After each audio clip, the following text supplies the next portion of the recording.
An apple a day keeps the brain fog going. Brain fog is characterized by mental fatigue, a sluggish processing speed, and difficulties with memory, focus, and executive functioning. Executive functioning is things like decision making and impulse control. Some people on a standard diet struggle with brain fog for years. They know they have it, they talk to their doctors about it and complain about it. But there are many people who only realize that they have brain fog when they feel the mental clarity and focus that they achieve on a keto diet. I was one of those people. No clue that I could think better until I started eating better. So when we transition to carnivore and have our brain fog come back, it's truly confusing, baffling, where our brain is breaking about why that could possibly be happening because keto made me so much better. Although the apple line that I gave you at the beginning of this video is a bit of a stretch, it's only a little bit. The truth is that there is something in almost every fruit, vegetable, nut, seed, legume, and grain that helps to explain why when we switch from keto to carnivore, we re-experience brain fog. I'm condensing the hours of research that I did down as much as I can so that I can lay out how eating certain foods impact the level of brain fog you have. But I'm also going to share what I believe you can do to minimize the brain fog when you transition to carnivore.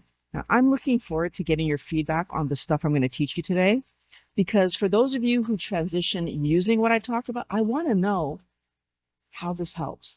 And for those of you who transition before you learn this information, did you experience what I'm talking about? Please let me know in the comments. Now, if you're new here, I'm Violet. 8 years ago, I lost 80 pounds and avoided hip surgery just by learning what foods were causing my health issues. I make these videos so you can gather good information and work with your doctor to achieve your health goals. Okay, so let's get started. Please subscribe. When we transition to carnivore, there are two types of brain fog that we need to discuss. First, we have the infamous keto flu. That's that cluster of withdrawal symptoms that come along when we dramatically decrease the sugar in our diet. Personally, I went from eating 400 to 450 grams of carbs in a day, and that wasn't junk food. That was eating, well, part of it was junk food, but mostly it was eating rice, potatoes, pasta as my main side dishes, bread. Like these were what was bringing in the bulk of the carbs in my day. We don't expect to get keto flu when we transition from keto to carnivore. And so that becomes confusing, right? In a ketogenic state, which when we transition from keto to carnivore, we believe we are in, our brain is supposed to be thriving on ketones. We also need to understand that in our body, in our bloodstream at any given time, there's about 4 grams of glucose, just 4 grams. That's a level teaspoon of glucose. That runs all the physiological processes in your body and brain. If it goes up by 1 gram, that's a toxic dose to your body. Your brain and your heart's primary fuel source, and your intestines and other organs, are ketones. Why do I say that? When everyone says you need to eat sugar for your brain, even though I haven't had sugar in 6 years and I'm still alive. When you have ketones and you have blood sugar, your brain only runs on ketones. About 2/3 of your brain cells, some of the brain cells some of the cell lines will run on glucose still, but 2/3 of your brain will exclusively run on ketones. It's only when your ketone level starts going down that it starts filling in the gaps with the glucose. So that's a preference. It has both available and it chooses the ketones. So that's a preference. Your brain prefers ketones. Your heart prefers ketones. Your intestines prefer ketones. But because in our history, we were overfeeding our brain sugar for years, when we took it from 400 grams of carb per day down to 20 grams of carbs per day, our brain had to readapt to using ketones for fuel. I honestly think this is another one of those use it or lose it situations, right? Overeat carbs and our brain loses its natural ability to use ketones for fuel. So there's two issues that I want to address of why someone going from keto to carnivore is in this problem. Some of the people who start carnivore and have brain fog, which is accompanied by sugar cravings and hunger, so that kind of brain fog, are actually experiencing keto flu, or sugar withdrawal is really what it is, right? When our brain goes from 400 down to 20, our body is looking for the stimulation that it was getting from dopamine. And so we are like, and that creates problems. We can't think, like things happen. What that means is the people in this situation were never actually in ketosis to begin with, right? Like, even though you were keeping your carbohydrates really low, even though you lost a lot of weight, because of course, 400 grams of carbohydrate is way too much for us to have in the first place, but it still would have been not enough to get you in that ketogenic state.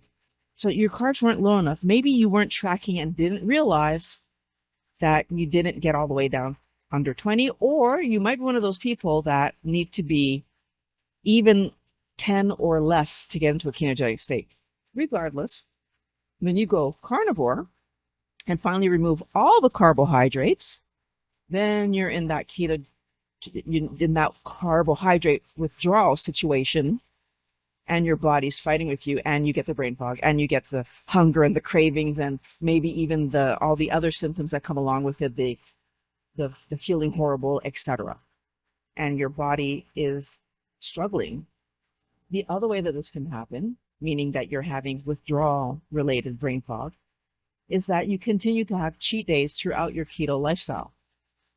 Many people don't realize that it can take 5 days to get back into ketosis, and therefore, if I cheat every weekend, you might never actually have gotten fully into the ketogenic state.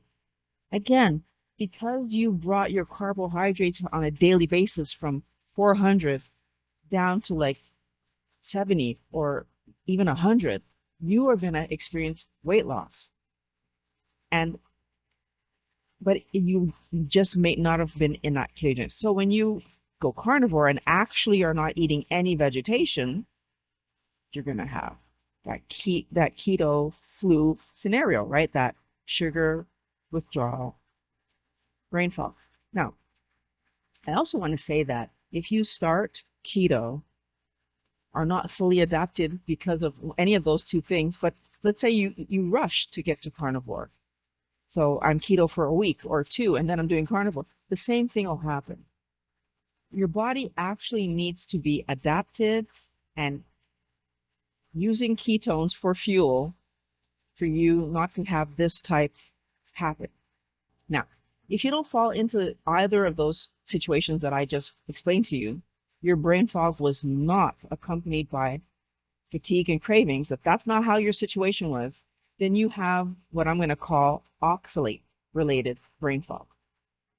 Oxalate-related brain fog is accompanied by gritty, crusty eyes. So like you wake up in the morning and like there's stuff coming out of your eyes, or your eyes are just like gritty, like sometimes people say like they're blinking and they feel like they feel stuff in their eyes, achy joints, cloudy or stinging urine, and like breakouts could be on your face, could be on your body. If you went directly from standard American diet to carnivore, you likely will have both kinds of brain fog reasons happening at the same time. So you're going to have withdrawal from sugar, and you still might have oxalate dumping happening, which causing this oxalate really. So this is part of the reason, no, it's the main reason that I tell people do not go straight from standard American, standard Canadian, standard whatever diet to carnivore. And these symptoms that you're having can actually, so when we do have oxalate dumping, it can actually be quite intense and lead people to quit, right? To feel like the diet is not sustainable, and also just have the potential for actual health issues to happen.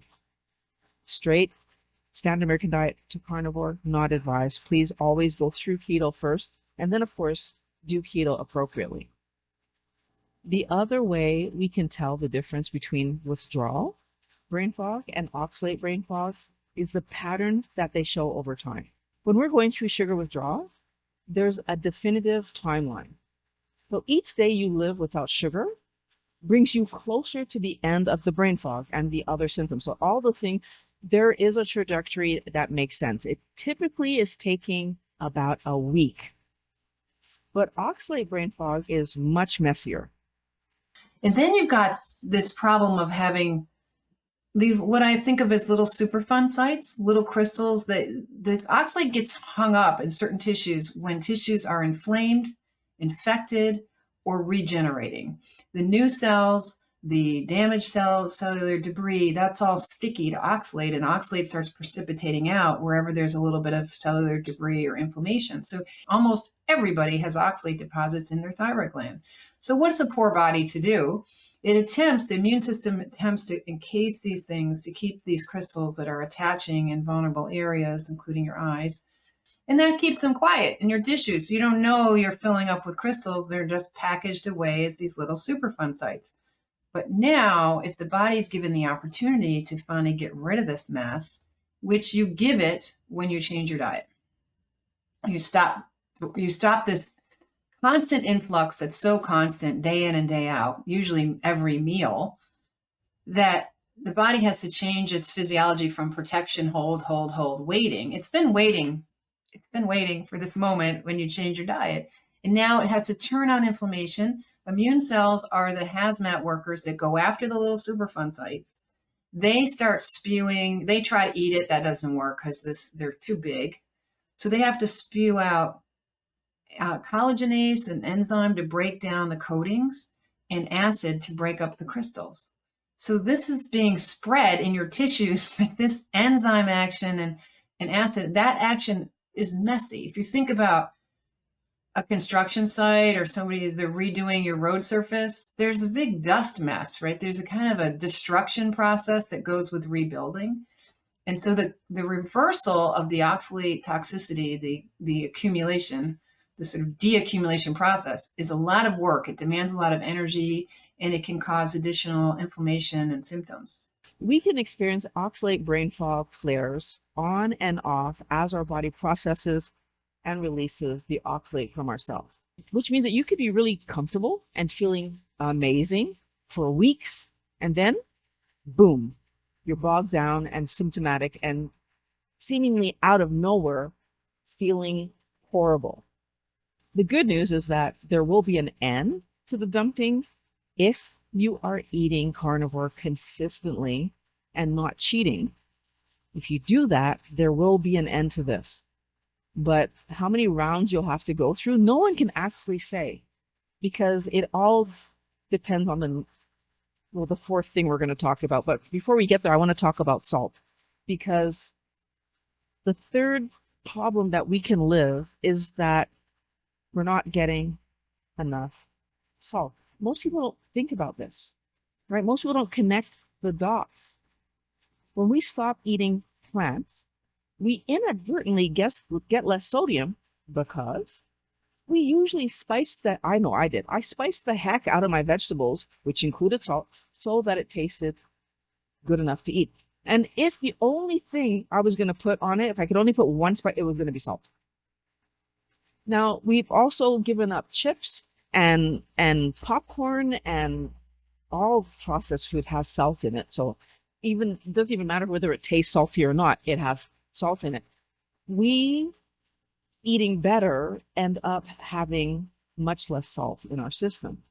And so, like I was saying, when I was eating vegetables, I would spice my food, but I also was adding salt.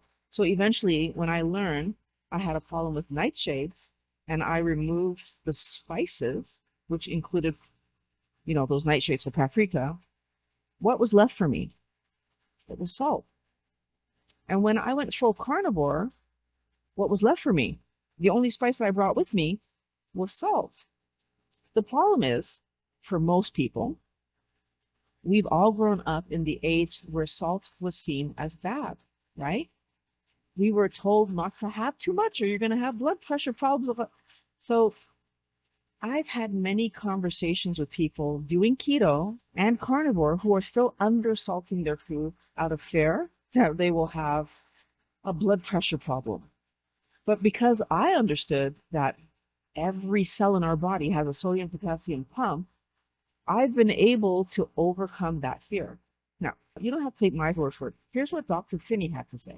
It's been known for a century or more that when people who are doing total fasts, that total fasting increased the kidney's excretion of salt. So this is called, well, I won't use the Latin term, but it's accelerated sodium excretion due to fasting. Well, it also turns out that happens with a well-formulated ketogenic diet. And we have seen over and over in our previous experience that particularly people with hypertension, when we put them on a ketogenic diet, not 20 weeks or 52 weeks later, after the weight loss, we don't see some reduction in blood pressure. Blood pressure comes down in the first week or two. So this is not a secondary effect of weight loss. This is something biochemical happening when people go into nutritional ketosis. And part of it is this accelerated sodium excretion. In our study at 1 year, the average systolic blood pressure, that's the upper one, was down 6, and the diastolic was down 3. And that's what you get with a mainstream drug. And yet we took away a lot of the people's hypertension drugs, and they got better blood pressure control. In fact, my previous experience, going back 30 years, when that happens, people start getting lightheadedness, dizziness, fatigue, and constipation, what everybody calls the Atkins flu or the keto flu, when they don't get enough sodium. And we found we had to give them not the usual 3 grams a day that the average American eats, or the 2.3 grams that our government says we should all reduce down. We had to give them, now these are people who no longer have hypertension or didn't have hypertension, we had to give them 5 grams of sodium a day to maintain their well-being and function. And when we do that, this research grew, blood pressure goes down. I mean, how do you figure? And the answer is that nutritional ketosis is a different state with different nutrient requirements, and 5 grams is really the minimum most people need to maintain well-being and function when they do this. So this fix is one of the simplest ones that we have in the list. Salt your food to taste while aiming at 5 grams of sodium per day. And honestly, when I went to do the calculations to see how much salt you would need to use to get 5 grams of sodium, I was kind of shocked. I'm not sure I'm even getting enough sodium. We need 12.5 grams of salt to get 5 grams of sodium, which is 2.5 teaspoons of salt on our food. I don't think I'm putting 2.5 teaspoons of salt on my food. So that's far more salt than any of us have ever allowed ourselves to use, because we've been conditioned to believe it's bad. But what I want you to consider on this were that you could be eating meals that actually have enough salt and taste delicious while helping your body to regulate, versus what we have been doing, eating garbage that has so much sugar it's damaging our bodies and increasing our weight. So eating salt is a complete win. So far, what you'll notice is that nothing we've discussed about why we experience brain fog on a carnivore diet is strictly related to carnivore. And this last point, the most important point that would be the difference between someone in ketosis having brain fog or not, is also not about carnivore. Here's the trap. On a ketogenic diet, we are encouraged to cut carbs, but we aren't warned about the other toxins and anti-nutrients in fruit, vegetables, nuts, seeds, legumes, and grain. These so-called healthy foods are built to defend themselves. If you don't have enough money for animal foods or don't have access to animal foods, you must include legumes and nuts and seeds in your diet, or you will be suffering amino acid deficiencies. But otherwise, there is no biological reason to eat these foods. They're the least nutritious. They're extremely low in nutrients. Grains are so low in nutrients that all of the products that we buy in the store that are made from grains are fortified with nutrients, because if you don't fortify them, there's almost nothing in them that's going to help you. And now there's nothing there for you. and and even worse, the nutrients that grains and legumes appear to contain, and this is one of those things a lot of people don't know, but I'm sure a lot of your viewers know. Just because a plant food contains a nutrient does not necessarily mean you can access it, because plants have very cleverly evolved these really fascinating molecules to guard their nutrients for their own selfish purposes. We all have to protect ourselves in the world, and plants are no exception. And the grains and legumes, as well as the nuts and the seeds, the grains, legumes, nuts, and seeds, they're all essentially seeds. If you cut them open, you will see a little plant embryo inside, and that embryo needs to be defended. The grains, beans, nuts, and seeds are the most heavily defended, not just from a nutrient standpoint, but they're also defended with toxins to ward off predators like little creatures that will come along and try to eat them. So these are the highest risk, least nutritious whole foods, in my opinion, looking at the biology of it, that we could. Why would you want to base a diet on the least nutritious, riskiest food on the planet? When we make low carb meals, we tend to choose many of the leafy veg like spinach, Swiss chard, beet green, which are higher in oxalates. We make replacement keto breads, cakes, and treats with almond flour that has both oxalate and, being a nut, are heavily defended with toxins. The keto community has convinced us that 100% chocolate is safe because of the low sugar content, despite the high oxalate content. We've been encouraged to eat some of the highest oxalate foods on the planet. Spinach is like the poster child of high oxalate foods. If you're in the produce department and you're wondering, well, what vegetables? Every other leafy green is low, except sorrel, which hardly anyone eats in the Western world, over here in North America anyway. Spinach, beet greens, and chard. The rest of the greens, all the lettuces, anything green, watercress, cabbage, even kale. Kale has 3 times more oxalate than cabbage. Cabbage has about 3 milligrams per serving, kale maybe 9 or 10. But spinach, a standard spinach salad is over 500 milligrams of oxalate. Chard is worse. And then when you make a spinach smoothie, part of the point is you can put 4 salads in one serving. You only need to eat more than, say, 200 milligrams a day to start getting really toxic with oxalate. A high oxalate diet is defined as 250 milligrams of oxalate a day, which is easy to do if you use chard, spinach, and beet greens. And it's easy to do when we do grains as well, right? The bran is the worst part of the grains. So if you're doing the whole grains, whether they're sprouted, soaked, or whatever, you still get quite a bit of oxalate. And even the refined grains, if you're eating a lot of them, they add up as well. After my interview with Sally Norton, I actually stopped eating spinach altogether and just no longer bought nuts of any kind. These 2 ladies have put the seemingly strange and unexplained symptoms people complain about into a very predictable and understandable life. Years of eating plants, even if we've cut the carb count down, means that our body is still storing and managing toxins. When our body tries to clear them, they're momentarily free-floating in our system, and we feel their presence. If we don't know that, we're going to panic and believe that the diet isn't working.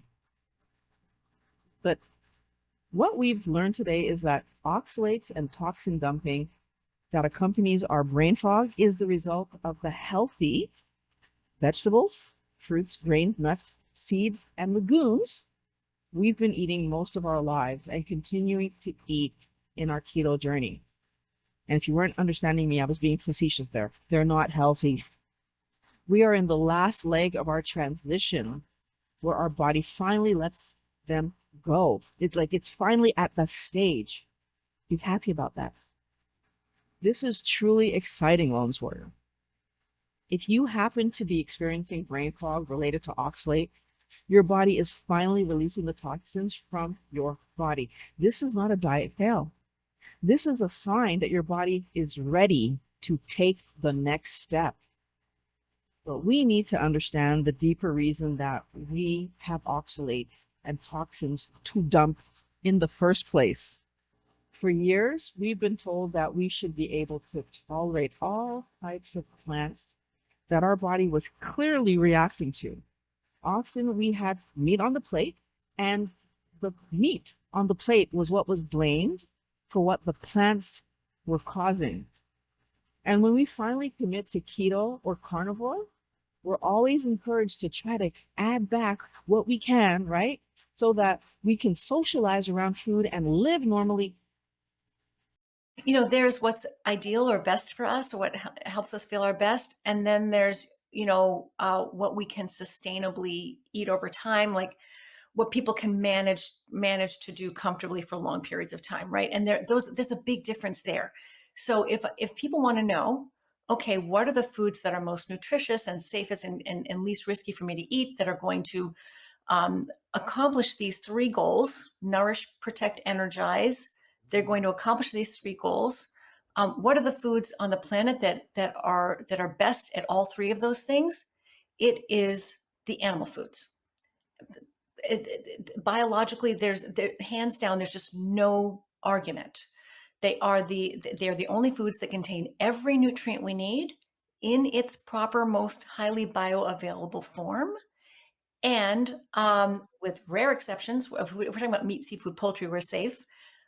Eggs and dairy, a little different, but without any anti-nutrients or defensive toxins to interfere with our full utilization of those nutrients. So only animal foods. There's not a single plant food that meets all three of those criteria. So if you can only afford one food group, this is the one to buy. Tolerating a food and the food being good for you is not the same thing. Every healthy treat, every salad you force down, every cheat you talk yourself into, that was tolerating. And tolerating is what loaded you up with oxalates and toxins. Today, we make a mindset shift and stop asking, what can we get away with? That's not a question for us anymore. We can't get away with anything. Our body is the vessel that gets us through the rest of our lives. When we damage it while we're trying to get away with stuff, we are actually hurting ourselves. Today is the day you start eating for health. Prioritize your health over the taste of fun foods, Wellness Warrior. I know that what I just said makes a whole lot of sense, but when you're trying to hold the line while your body is dumping and all you want is to feel relief, your mind is going to send you looking for comfort food. Rather than trying to do this all alone, I'm encouraging you to join the Wellness Squad. In the squad, we train our minds to see the traps in our world and to choose solutions over self-soothing with junk food, garbage. You can eat on plan daily when you have the right kind of support. I'm there to help you every step of the way. The link to the squad is in the description below.